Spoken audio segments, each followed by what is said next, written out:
ዛሬ የአክሽን ፕላን ስልጠና ክፍል 3ን በዚህ ቪዲዮ የምንመለከት ይሆናል። በባለፈው ቪዲዮአችን እንግዲህ በክፍል 1 እና በክፍል 2 በክፍል 1 አክሽን ፕላን ላይ ኖርምን፣ ታይምን እና ዌይቴጅን እንዴት አድርገን መፈለግ እንደምንችል አይተናል። በክፍል 2 ደግሞ ኳንቲቲን እና ዌይቴጅን እንዴት መበተን እንደምንችል ወይም ዲስትሪቢዩት ማድረግ እንዴት እንደምንችል አይተናል። ዛሬ ላይ ደግሞ የሪሶርስ ዲማንድ ለአንድ ፕሮጀክት ምን ያህል ማቴሪያል፣ ምን ያህል የሰው ኃይል፣ ምን ያህል ማሽነሪ እንደሚያስፈልገው በዚህ ቪዲዮ እንዴት አድርገን መስራት እንደምንችል ቪሉካፕን ተጠቅመን የምንመለከት ይሆናል ማለት ነው። ቪዲዮውን ላይክ አድርጉና ጀምሩት። ቀጥታ ወደ ቪዲዮ ነው የምናልፈው። የመጀመሪያው እንግዲህ የራሳችን የድርጅት ስታንዳርድ ሊሆን ይችላል ወይም ደግሞ የፕሮጀክት ስታንዳርድ ለመስራት የድርጅቱ ስታንዳርድ እኛ ሜጀር የምንደረግበት ሊኖረን ይገባል ማለት ነው። ስለዚህ እሱን ይዘን ነው ወደ ስራ የምንገባው ማለት ነው። እንግዲህ ለየራሳችን ስራ ከሆነ የራሳችን ስታንዳርድ ልናዘጋጅ እንችላለን። ስለዚህ እሱን ይዘን ምን ያህል ማቴሪያል እንደሚያስፈልገን፣ ምን ያህል የሰው ኃይል እንደሚያስፈልገን፣ ምን ያህል ደግሞ የማሽነሪዎች እንደሚያስፈልጉን እሱን እንመለከታለን ማለት ነው። እንግዲህ የመጀመሪያው ከማቴሪያል ሪሶርስ ስንጀምር ከሴመንት ጀምረን ለአንድ ፕሮጀክት እንግዲህ እንደየፕሮጀክቱ አይነት ሊለያይ ይችላል የሚያስፈልጉን ማቴሪያሎች ይኖራሉ ማለት ነው። እንዲሁም ደግሞ እነዚህ ማቴሪያሎች በሰው ኃይል ከተሰሩና በማሽነሪ ከተሰሩ የሚለውን ምን ያህል ማሽነሪ ምን ያህል የሰው ኃይል ያስፈልገናል የሚለውን እነሱን በዝርዝር እንመለከታቸዋለን ማለት ነው። ስለዚህ እንግዲህ የመጀመሪያው የምናየው ማቴሪያል ሪሶርስ የሚባሉትን ነው። ማቴሪያል ሪሶርስ ላይ እንግዲህ እንደምትመለከቷቸው ለምሳሌ 1 ሜትር ኪዩብ ኮንክሪት ለመስራት በየግሬዱ ይለያያል። ያን ለመስራት ምን ያህል ኩንታል ሲሚንቶ፣ ምን ያህል አሸዋ በሜትር ኪዩብ፣ ምን ያህል ግራቨር እንደሚያስፈልግ እዚህ ቦታ ላይ የተጠቀሱ አሉ። እነዚህን ስታንዳርዶች እንግዲህ ከኛ ከፕሮጀክት ስታንዳርድ ለመስራት ወይም ምን ያህል ዲማንድ ወይም ደግሞ ምን ያህል ግብአት እንደሚያስፈልገን በቪሉካፕ መስራት ይጠበቅብናል ማለት ነው። እዚህን ስታንዳርዱን በማቴሪያልም በማሽነሪም እያንዳንዱ ስታንዳርድ አላቸው። ስታንዳርዱ እንግዲህ በትክክል ለሚያስፈልገው ማቴሪያል የሚያስፈልገውን ግብአት ወይም ደግሞ ለሚያስፈልገውን የሰው ኃይል የሚያስፈልገውን ማሽነሪ ለመጠቀም እያንዳንዱን ፊልተር አድርጎ ለይቶ አባዝቶ እንዲያመጣልን የምንጠቀመው ቪሉካፕን ነው። እንግዲህ ከ2021 በላይ ያሉት 2001 ላይ መሰለኝ ኤክስኤል ኤክስሉካፕ የሚባል አለ። ቨርቲካል እና ሆሪዞንታሊን ሁለቱንም አጣምሮ የያዘ። እኔ የምጠቀመው 2016 ስለሆነ ያ ስለሌለ የምንሰራው ኮድ ሰተን በቪሉካፕ ይሆናል ማለት ነው። እንደምትመለከቷቸው የሌሉት የሉም። ለነዚህ እንግዲህ የሚያስፈልጋቸው ማሽነሪ፣ የሚያስፈልጋቸው የሰው ኃይል፣ የሚያስፈልገው ማቴሪያል የሚለውን እነሱን እናያለን። ወደ ሪሶርስ ዲማንዳችን ከመሄዳችን በፊት የስታንዳርዳችንን ኮድ ማድረግ ይጠበቅብናል ማለት ነው። እዚህ ቦታ ላይ መጥተን ይሄንን ኮድ እናደርጋለን። ኮድ የምንሰጠው ኤችሉካፕ ወይም ደግሞ ቪሉካፕ ሆሪዞንታል ብቻ ነው ትረስ የሚያደርገው ኤችሉካፕ። ቪሉካፕ ደግሞ ቨርቲካል ብቻ ስለሆነ ስለዚህ እኛውን ድራግ አድርገን አጠቃላይ ኮድ መስጠት ያስፈልገናል ማለት ነው። ይህን ኮድ ለመስጠት መጀመሪያ ስታንዳርዱን ኮድ ማድረግ ይጠበቅብናል ማለት ነው። ኮድ እንሰጠዋለን፣ ቁጥር እንሰጠዋለን ማለት ነው። ለእያንዳንዱ ቁጥር እንሰጠዋለን። ስለዚህ እኛውን ድራግ ላድርግና እስከመጨረሻው ድረስ ቁጥር ይስጥልኝ። እንደምትመለከቱት እስከመጨረሻው ድረስ አሁን ቁጥር ሰጥቶልኛል ማለት ነው። ሙሉ በሙሉ ይሄንን ቁጥር ሰጥቼዋለሁኝ። እንደምትመለከቱት ያው ከአንድ ጀምሬ እስከመጨረሻው 481 ድረስ ቁጥር ሰጥቶልኛል ማለት ነው። እንደምትመለከቱ እያንዳንዱን ማየት እንችላለን። እያንዳንዱ ማቴሪያል ቦታ ላይ በጣም ብዙ አይነት ማቴሪያሎች አሉ። እነዚህ ማቴሪያሎች ፊቲንጎች ሳይቀሩ አንድ ፕሮጀክት የሚያስፈልገው ግብአት ማለት ነው። ስለዚህ ዋን የምንላቸው ዋን የሚሆኑት ዋን የምንለው ምን ለሆኑ ነው? ምንም ለሌላቸው ኳንቲቲ ለሌላቸው ከሆኑ ዋን ብለን ስታንዳርድ ላይ እንሰጣቸዋለን። ዋን እንላቸዋለን። በኋላ ዋን ካልን እዚህ ቦታ ላይ ሊንክ አይሆንም ማለት ነው። እዚህ ቦታ ላይ ያላቸው እነዚህ ሪሶርስ ብቻ የሚጠቀሙትን ብቻ ነው የምናደርገው። አሁን ቀጥታ ወደ ቪሉካፓችን ነው የምንሄደው። ቪሉካፓችን ሪሶርስ ዲማንድ ብለን እነዛን ኮዶች ለዚህ ያለበትን ለምሳሌ እንደምትመለከቱት 1.1 ሳይት ክሊሪንግ ካለ ይሄንን 119 ብያለሁኝ 119 ያለበትን ስታንዳርዱን እጄዋለሁኝ እዚህ ቦታ ላይ 119 የተሰጠበትን ስለዚህ እንደዚህ አድርገን ኮድ እናደርጋለን 119 እንደምትመለከቱት ሳይት ክሊሪንግ ወይም ደግሞ ክሊሪንግ ነው እዚህ ቦታ ላይ አለ ለዚህ እንግዲህ ምን ያህል ሰው በሰው ከተሰራ በማሽነሪ ከተሰራ የሚለውን መስራት ይኖርብኛል ማለት ነው ስለዚህ እንደምትመለከቱት 119 ቁጥር እነዚህን እያንዳንዱን ቁጥር እሰጣለሁ ማለት ነው ቁጥር መስጠት ነው ለእያንዳንዱ ማቴሪያል እዚህ ቦታ ላይ ከስታንዳርዱ ያመጣሁትን ቁጥር እሰጣለሁ ዋን መላቸው ምንም ነገር ለላቸው ዋን እላለሁኝ ችግር የለውም እዚህ እየኩኝ ማለት ነው እንደምትመለከቱት ዋን እያልኩ ቁጥር እሰጣለሁ ማለት ነው ምክንያቱም ምንም ፎርሙላ እንዳይዙብኝ ማለት ነው ስለዚህ ከዚህ በኋላ ምንድነው የምሰራው ፎርሙላ ነው የምሰራው ማለት ነው ከዛ ላይ ድራግ አድርጎ እንዳመጣልኝ ማለት ነው ሙሉ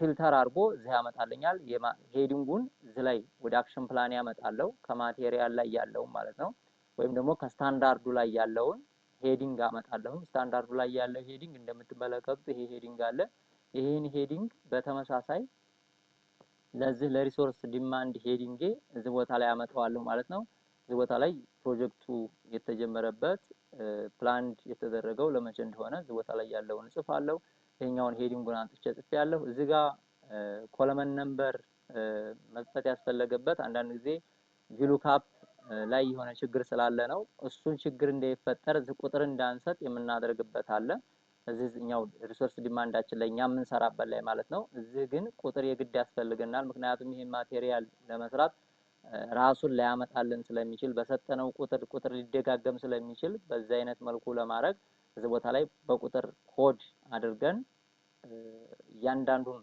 አይተም ኮድ እናደርገዋለን ማለት ነው ስለዚህ እሱን ኮዱን ከሰጠን በኋላ ወደ ስታንዳርዳችን መተን ስታንዳርዳችን ላይ ደግሞ እኛ ምን ሰራው ሪሶርስ ዲማንድ ላይ ከስታንዳርዱ ያመጣነውን ኮድ እዚህ ቦታ ላይ ለእያንዳንዱ ማቴሪያል የሚያስፈልገውን ኮድ እንሰጣለን እኛ አንድ ቢኤኪ ሰርች ነው ማሳያችሁ እንደምትመለከቱት የ2 ሜትር ኪዩብ ሪዘርቫየር ነው ህንጻ ሊሆን ይችላል ያው እንደ ዲስክሪፕሽናቸው ሊለያይ ይችላል ስለዚህ ወደ ፎርሙላችን ነው ቀጥታ ምን ሄደው ይሄንን እንግዲህ ቪሉካፓችንን ነው ኢኳል ብለን ቪሉካፕ ብለን እንነሳለን ይሄን ቪሉካፕ ስንል እንደምትመለከቱት ቫልዩ ስጠኝ ይለኛል ሉካፕ ቫልዩ የሚለኝ ይሄን ቫልዩ ሰጠዋለሁ ይሄን ቫልዩ ሰጠውና ኤ ወደ ታች ብቻ ነው ይሄ ኮለመን ኢንዴክስ ነምበሩ ወደ ታች ስለሆነ ይሄንን ቨርቲካሊውን እንዳገኝ ብቻ ነው ወደ ጎን መሄድ ስለሌለበት ኤ ካንዱ ጎን ይታሰራል ከዚህ በኩል እናስረዋለን ከዛ ኮማ እንላለን ኮማ ስንል ቴብላሪ ስጠኝ ይለኛል ከየት ነው መፈልግልህ ቦታው ይለኛል ስታንዳርድ ሄድና ከዚህ ከኤ12 ጀምሬ ምን አደርግለታለሁ ማለት ነው ሙሉ እመርጥለታለሁ ማለት ነው ይሄን ሰሌክት እናደርጋለን አጠቃላይ ስታንዳርድ ውስጥ የሚያበቃበት ድረስ ያለው ኳንቲቲ ሁሉንም እንመርጥለታለን ማለት ነው እንደምትመለከቱት ከኤክስ ድረስ 492 ድረስ ያለው መረቁለት ይሄኛውንም በኤፍኤን እና ኤፍ4ን ተጭኜ አስረዋለሁ ፊክስ አደርገዋለሁ ማለት ነው ከዚህ ውጭ መንቀሳቀስ ስለማይችል በዚህ ኤሪያ ውስጥ ነው የሚፈልግልኝ ከዛ ኮማ አደርጋለሁኝ ኮማ አድርጌ ቁጥር ብቻ በሰጠው እዚህ ቦታ ላይ ያለችውን እቺ እንደምትመለከቷት ወደዚህ መጀመሪያ አካባቢ ላንጣና ላሳያችሁ 6 የምትለውን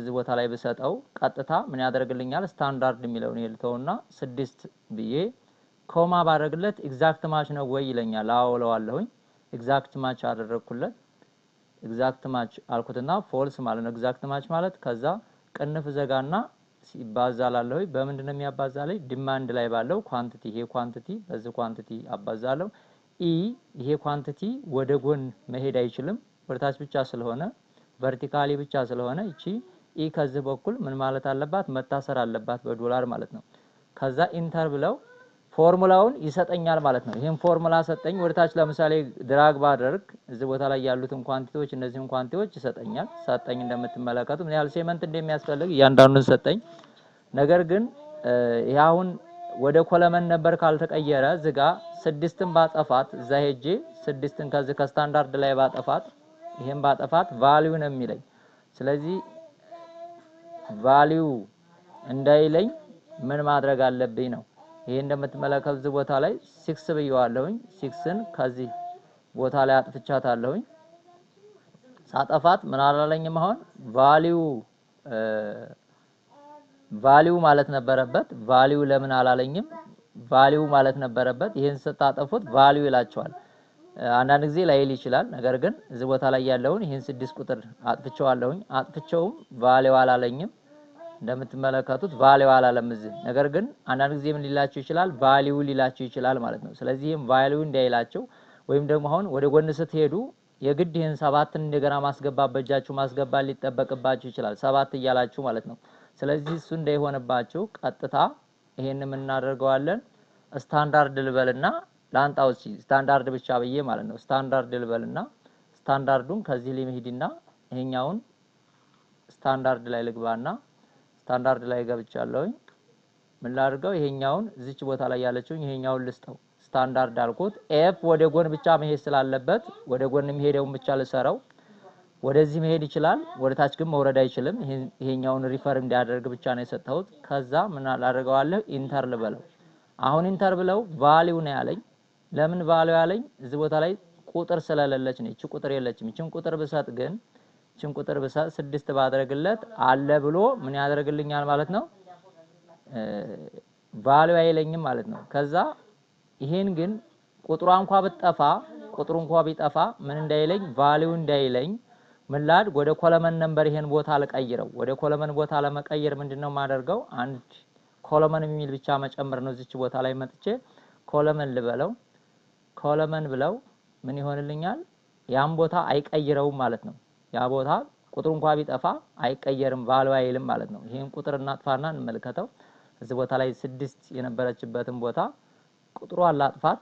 ዲሌት ባረጋት ምን አይልም። እዚህ ቦታ ላይ ስመጣ ቫልዩ አይልም ማለት ነው። ይሄን እንደፈለኩ እንግዲህ ምን አደርጋለሁ? ወደ ጎን ድራግ ላድርገውና እስከ መጨረሻው ድረስ የሁሉንም ማቴሪያሎች እንዲሰጠኝ ድራግ ላድርገው መጨረሻ ድረስ እስከዚህ ድረስ። ከዛ ወደ ታች ደግሞ እስከምፈልገው ድረስ ወደ ታች እንደዚህ ድራግ ላድርግ እስከዚህ ድረስ፣ እስከዚህ ማቴሪያል እስካለበት ድረስ ድራግ አደረኩኝ። ከዛ ሁሉንም ሰራሁኝ ማለት ነው። እንደምትመለከቱት እዚህ ቦታ ላይ ለምሳሌ እዛ አካባቢ ለዚህ ለ25 ሜትር ኪዩብ 105 ኩንታል ሴመንት ያስፈልገኛል። እዚህ ቦታ ላይ እንደምትመለከቱት እኔ ያህል ሳንድ ያስፈልገኛል። ይሄን ያህል ደግሞ ግራቭል ያስፈልገኛል ማለት ነው። ለዚህ ደግሞ ምን ያህል የሰው ኃይል እንደሚያስፈልገኝ ወደዚህ ሄጄ መመልከት እችላለሁ ማለት ነው። ምን ያህል የሰው ኃይል ያስፈልገኛል፣ ምን ያህል በዲኤል ያስፈልገኛል፣ ምን ያህል ማሶን ያስፈልገኛል።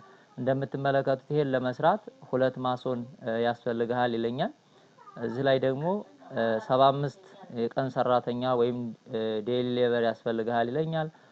ማሽነሪም፣ ታይም ኪፐር፣ ኮንስትራክሽን ፎርማን፣ መሐንዲስ የሚለውን እዚህ ቦታ ላይ እያንዳንዱን ኢንጂነር የሚያስፈልገኝ ይሄን ያህል ነው። እንደምትመለከቱት እዚህ ቦታ ላይ ያሉትን እያንዳንዱን ያስፈልገኛል። ትንሽ ዳም ትራክ ሲሚንቶ ለመውሰድ ይሄን ያህል ያስፈልጋል ይለኛል።